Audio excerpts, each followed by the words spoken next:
Jane Cadwallader, Harriet, Holmes and the Portrait.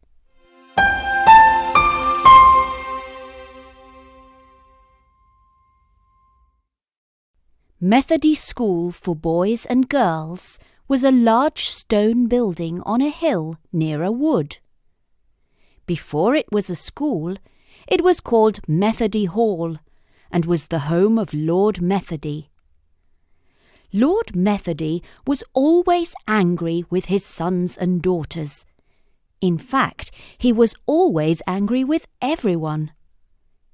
When he died, he left Methody Hall to become Methody School. In the entrance hall of the school there was a portrait of Lord Methody. Lord Methody looked frightening and unfriendly. Above the portrait was the school motto, Qui laborant pro. Those who work hard will succeed. One day, the children were all having dinner in the dining room. Harriet, the daughter of the famous detective Sherlock Holmes, was with her friends, Violet and John.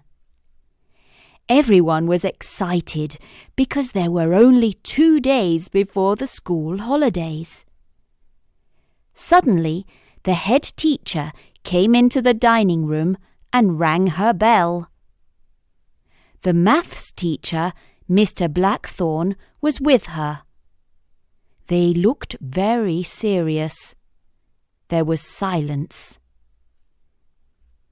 The portrait of Lord Methody has disappeared from the entrance hall. Everyone must stay at school until the thief returns the portrait, said the head teacher. After dinner, Harriet was in the science lab with Miss Hilliard, the science teacher. Why did someone take that portrait? Asked Harriet thoughtfully. Miss Hilliard looked nervous. I know why, she said. I heard... But just then the head teacher came into the room.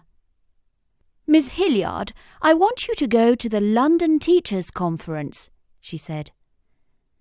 But Mr. Blackthorne, the maths teacher, is going, said Miss Hilliard, surprised. No, he isn't, said the head teacher. He wants to stay here to look for the thief. You go, please. Miss Hilliard didn't want to go, but she had to do what the head teacher said. She got into a taxi and went off to the conference in London. Harriet, John and Violet watched her go. Harriet found some small blue flowers on her bed. Look, said Harriet. These flowers are forget-me-nots. I think they're from Miss Hilliard. She doesn't want me to forget our conversation. Perhaps she has left a message in the science lab. Come on, call John and let's go and look. The children were going down the corridor to the science lab when they saw Mr. Blackthorne. He was coming in the opposite direction. What are you doing? He asked angrily. Go to bed now! The children waited in their rooms for 10 minutes and then went down the corridor to the science lab again. This time they saw a man coming quietly out of the science lab. Who's that? Asked Violet. It's the new gardener, said John. I saw him talking to the head teacher this morning. His name is Sniggins. Why was he in the science lab? Asked Violet. The children went into the science lab. Violet stood by the door. Suddenly she said, Sniggins is coming back! Quick, hide! John jumped under Miss Hilliard's desk and Harriet and Violet got into the cupboard with Miss Hilliard's white lab coats. Sniggins came in. He picked up some papers from Miss Hilliard's desk and then went out again. The children came out. John was angry. "Look at my trousers! Someone has been here with muddy shoes." Harriet was holding up a piece of paper. This was in the pocket of Miss Hilliard's white coat. "But there's no writing on it," said John sadly. Harriet was looking excitedly at a piece of lemon that was sitting on the desk. "Look for a small brush," she said. "Here you are," said Violet. "Now we need an iron," Harriet said. "An iron? Why?" asked Violet and John together. The children found an iron. Harriet ironed the paper and a message appeared. "There is gold hiding in the portrait. Miss Hilliard showed us how to write secret messages with lemon juice, but someone came in and she couldn't finish the message," Harriet said. "So now we know why someone stole the portrait, but who was it? And where is the portrait now?" asked Violet. Said Harriet. "I think I know the answer." The next morning there was a maths class. Mr. Blackthorne was in a very bad mood. He was angry with Violet, who, as usual, was looking out of the window and not at her work. Harriet wasn't thinking about maths either. After maths, it was time for lunch.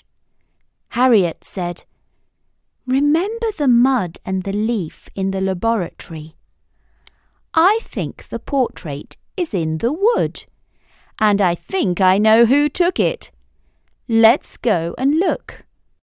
The three friends walked down the path to the woods. Two people were following them, hiding behind the trees next to the path. "Aha!" said Harriet. "I thought so. Can you see the tree house up there? Let's climb the ladder." They went up the ladder. In the tree house they found the portrait. "Now, who made this tree house?" asked Violet. "And who put the portrait here?" asked John. "One and the same person," said Harriet. "The grandson of Lord Methody and our maths teacher, Mr. Blackthorne." "What?" asked Violet and John together. Suddenly they heard a voice from the bottom of the tree. It was Mr. Blackthorne, and he was shouting at them. "Very clever, Harriet! Now, come down!" The children held on to each other. They were very frightened. Well, Harriet wasn't frightened. She was watching someone who was behind a tree. It was Sniggins. Sniggins jumped on Mr. Blackthorne from behind, and he fell on the ground. "Thank you, Inspector," said Harriet. "Inspector?" asked Violet and John together. Harriet's father, Sherlock Holmes, came to the school. "Well done, Harriet," he said. "But how did you know Mr. Blackthorne was the thief?" "Well," said Harriet, "I noticed that Mr. Blackthorne's nose was the same as Lord Methody's in the portrait. It wasn't difficult to guess that Mr. Blackthorne was the grandson of Lord Methody, so he knew Methody Hall before it was a school. This is when he heard about the gold in the portrait. Then Mr. Blackthorne knew Miss Hilliard suspected him, so he spoke to the head teacher, and she went to the teachers' conference while he stayed at the school. He went to the science lab to see if there was a message, but he didn't find it. We saw him coming down the corridor from the science lab. Then we saw 2 little red leaves, one in the science lab and the other under the desk in Mr. Blackthorn's maths class. So I knew the portrait was in the wood, continued Harriet. And how did you know that Sniggins was a policeman? Asked Violet. Well, said Harriet, he was always around. I knew he was either a thief or a secret policeman looking for clues. Remember, he came to the school the same day the portrait disappeared. Once I knew Mr. Blackthorn was the thief, I knew Sniggins was a policeman. Sherlock Holmes and Sniggins took off the glass from the front of the portrait and the wood from the back. There, behind the wood, was a thin metal sheet, like a piece of paper. "It's gold," said the head teacher.